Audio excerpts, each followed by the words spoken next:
Hello అండి, నేను doctor పేర్ల Harshateja, senior interventional cardiologist Khammam. So ఇవాళ ఒక కొత్త టాపిక్ సిరీస్ గురించి డిస్కస్ చేద్దాం. బ్లడ్ ప్రెషర్ ఆర్ రక్తపోటు. చాలామంది నా దగ్గరికి బీపీ కంట్రోల్ కావట్లేదు, చాలా ఏళ్ల నుంచి బీపీ మెడిసిన్స్ వాడుతున్నాం సార్, అసలు రక్తపోటు అంటే ఏంటి? ఈ రోజుల్లో చాలా ఎర్లీగా ఈవెన్ 20 ఇయర్స్ 30 ఇయర్స్కే 40-50 ఇయర్స్కి రావాల్సిన ఈ బ్లడ్ ప్రెషర్ అనేది రావడం మనం చూస్తున్నాం.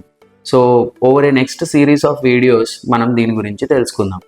బేసిక్గా బీపీ అంటే బ్లడ్ ప్రెషర్. దీన్ని ఇంగ్లీష్లో హైపర్ టెన్షన్ అని మనకి బుక్స్లో అంటారు. తెలుగులో చెప్పాలంటే రక్తం పోటెక్కుతుంది కాబట్టి దాన్ని రక్తపోటు అని మనం పిలుస్తాం. సో ఏది నార్మల్? మీరు ఇండియాలో ఉంటే 140/90 ఉందనుకోండి మీ బ్లడ్ ప్రెషర్, అది అబ్నార్మల్. మరి యూరోప్కి వెళ్తే 140/90 నార్మల్ అవ్వచ్చు, ఎందుకంటే వాళ్ళ గైడ్ లైన్స్ ఆర్ డిఫరెంట్. అదే యూఎస్కి వెళ్తే మళ్ళీ అమెరికన్ గైడ్ లైన్స్ ప్రకారం 140/90 అనేది మళ్ళీ ఎక్కువ. సో అంటే మనము ఒక ఫ్లైట్ ఎక్కి దేశం మారితే మన రక్తపోటు మారిపోతుందా?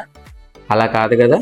సో డిఫరెంట్ కంట్రీస్ అనేవి డిఫరెంట్ గైడ్ లైన్స్ అనేవి ఉన్నాయి. బట్ జనరల్గా most of the guide lines చెప్పేది ఏంటంటే 130/90 కంటే ఎక్కువ ఉంటే ఆర్ 135/90 కొంతమంది చెప్తే దాన్ని ఖచ్చితంగా రక్తపోటు అని మనం ట్రీట్ చేయాలి.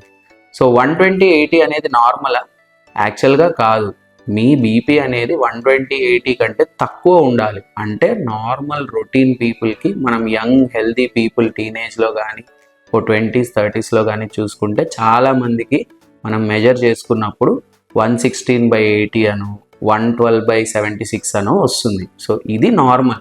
మీది ఆల్రెడీ 125 128 కనుక ఎప్పుడైనా రికార్డ్ అయి ఉండుంటే ఫ్యూచర్లో మీకు రక్తపోటు ఉండే అవకాశం లేకపోలేదని మీరు బాగా గుర్తుంచుకోవాలి. బీపీ అనేది ఎప్పుడు చెక్ చేయాలి? బీపీ అనేది భగవంతుడు సృష్టించినట్టు మనకి మార్నింగ్, ఈవినింగ్, నైట్ మనం చేసే పని వల్ల డిఫరెంట్గా ఉండొచ్చు. సో మార్నింగ్ మీకు బీపీ ఎక్కువ ఉండొచ్చు, నైట్ పడుకున్నప్పుడు తక్కువ ఉండొచ్చు. అలాగే మీరు నీళ్లు కనుక బాగా తాగుంటే ఎక్కువ ఉండొచ్చు, డీహైడ్రేటెడ్గా ఉంటే తక్కువ ఉండొచ్చు. అలానే తిన్న తర్వాత ఎక్కువ ఉండొచ్చు, చాలాసేపు తినకుండా ఉంటే తక్కువ ఉండొచ్చు. మళ్ళీ మీరు ఒకవేళ వర్కౌట్ కనుక చేసి వచ్చుంటే, పరిగెత్తి వచ్చుంటే మళ్ళీ అది ఎక్కువ ఉండొచ్చు. సో ఈ బీపీ అనేది ఒక సింగిల్ వాల్యూతో మనము డిసైడ్ చేయడం అనేది ఇంపాసిబుల్. సో నా దగ్గరికి ఎవరైనా రీసెంట్గా డాక్టర్ గారు బీపీ మొన్న చూసుకున్నాము, కొంచెం ఎక్కువ వచ్చింది, నాకు భయంగా ఉంది, మేము చెక్ చేస్తాము, అది 170 110 ఉంటుంది. సో అది కరెక్టా?